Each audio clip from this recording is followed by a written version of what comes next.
O Senhor esteja convosco. Ele está no meio de nós. Proclamação do Evangelho de Jesus Cristo segundo Lucas. Glória a vós, Senhor. Naquele tempo, Jesus dizia às multidões: quando vedes uma nuvem vinda do ocidente, logo dizeis que vem chuva. E assim acontece. Quando sentis soprar o vento do sul, logo dizeis que vai fazer calor. E assim acontece.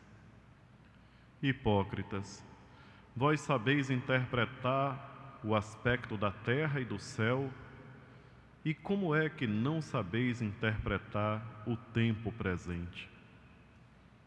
Por que não julgais por vós mesmos o que é justo? Quando, pois, tu vais com o teu adversário apresentar-te diante do magistrado, procura resolver o caso com ele enquanto estás a caminho. Senão, ele te levará ao juiz, o juiz te entregará ao guarda, e o guarda te jogará na cadeia.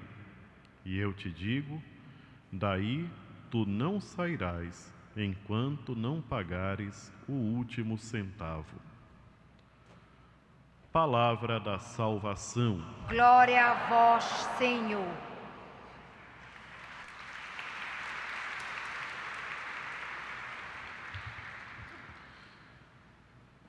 Queridos irmãos e irmãs, vamos fazer uma breve reflexão sobre um ponto da nossa fé, da nossa doutrina, que muitas pessoas hoje não dão muita importância e não acreditam muito. Eu falei logo durante o início do terço sobre esse ponto. O purgatório. O purgatório, desde quando nós fizemos a catequese, ouvimos falar dele.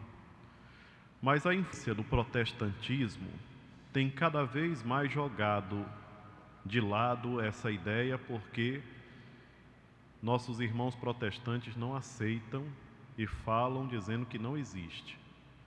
É interessante que a palavra de Deus fala de um lugar de punição, um lugar de expiação, da onde o pecador não sairá enquanto não pagar o último centavo. Jesus em vários momentos fala disso. A prisão, que é diferente daquela outra coisa que ele diz: será jogado na escuridão, onde haverá choro e ranger de dentes. Uma coisa é a prisão e a outra é a escuridão. O certo é que na nossa doutrina, no nosso conhecimento, nos ensinamentos da nossa fé, nos foi ensinado que existe um lugar chamado purgatório. E a devoção à Divina Misericórdia está muito ligada à oração pelas almas que sofrem no purgatório. Quem são? São aquelas pessoas que conseguiram se livrar da perdição eterna, do inferno, mas tiveram que passar por um lugar de purificação antes de entrar no céu.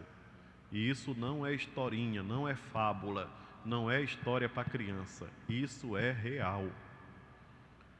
Vários santos da igreja tiveram a experiência mística de ir ver esse lugar. Viram e ficaram impressionados com o que viram. Não é algo para meter medo na gente, para que a gente fique com medo e comece a fazer as coisas com mais cuidado. Não, não é. Até porque quem é errado não está nem aí, negócio de medo, essas coisas. A doutrina a respeito do purgatório pede para que nós rezemos por essas almas. São almas que precisam de oração. A gente vê que aqui e acolá tem alguém que manda celebrar uma missa nas almas, pelas almas do purgatório e tal, mas é um aspecto da nossa fé que está cada vez mais esquecido. parece que a gente não dá muita importância.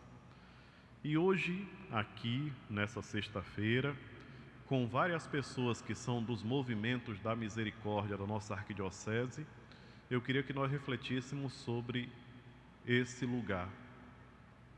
Repito, não para ficar com medo, mas para termos uma atitude de misericórdia por aqueles que precisam das nossas orações.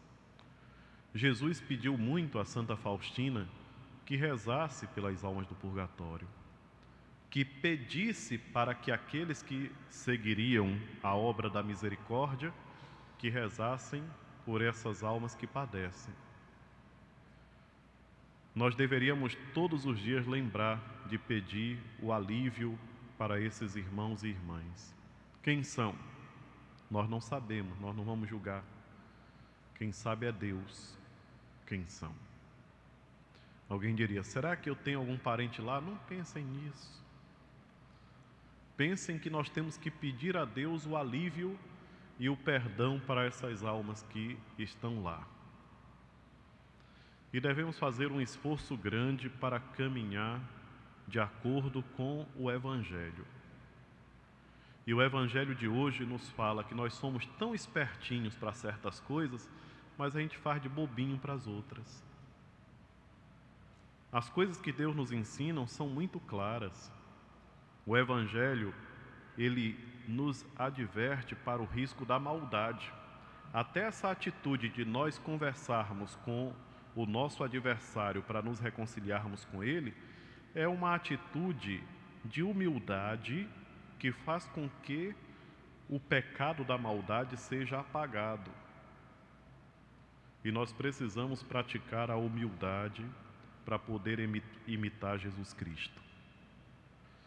É isso, meus irmãos e minhas irmãs, que nós devemos fazer a todo momento. Como devotos da Divina Misericórdia, como pessoas que se comprometem em divulgar a Divina Misericórdia, falar da misericórdia, nós temos que lutar todos os dias contra a maldade e procurar praticar o bem. Ter cuidado com a vaidade. Quando a gente forma um grupo de oração, a gente não deve se achar todo poderoso, os tais porque tem 20 pessoas comigo. Não. Aquelas pessoas estão com Jesus, não estão contigo. Não é? Ninguém deve tufar o peito e se achar o tal porque foi chamado a ser o coordenador do grupo tal. De maneira alguma. Afinal de contas, nós somos discípulos de Jesus Cristo ou não? Se uma discípula e um discípulo imitam o mestre, Jesus em momento algum se prevaleceu daquela multidão que a acompanhava para dizer, eu sou o tal, eu sou aquele que manda. Não. Pelo contrário, Jesus nos ensinou muita humildade. E quem é devoto da misericórdia tem que viver isso. Outra coisa, nós temos que estar atentos para a questão da desunião. Por quê? Porque o Evangelho nos fala que até o capeta trabalha unido. E às vezes nós cristãos temos uma tendência a ser desunidos. Às vezes a gente não consegue colher mais por causa da desunião que a gente permite que entre no nosso meio. E Jesus falou claramente que um reino dividido cai. E nem o inimigo age de maneira desunida, eles trabalham junto, né? Uma vez perguntaram lá para o endemoniado quantos eram, ele disse, nós somos muito, né? Uma legião. E por que que às vezes nós que estamos na caminhada, divulgando a Divina Misericórdia, a gente fica desunido? A gente permite que certas fuxiquinhas, fofoquinhas entrem no nosso meio.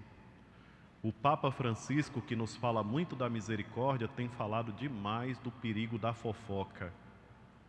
O perigo da fofoca. Nós temos que tirar esse tipo de coisa do nosso meio. Inveja, então, pelo amor de Deus, quem segue Jesus Cristo não pode ser invejoso, não pode estar desejando mal para os outros.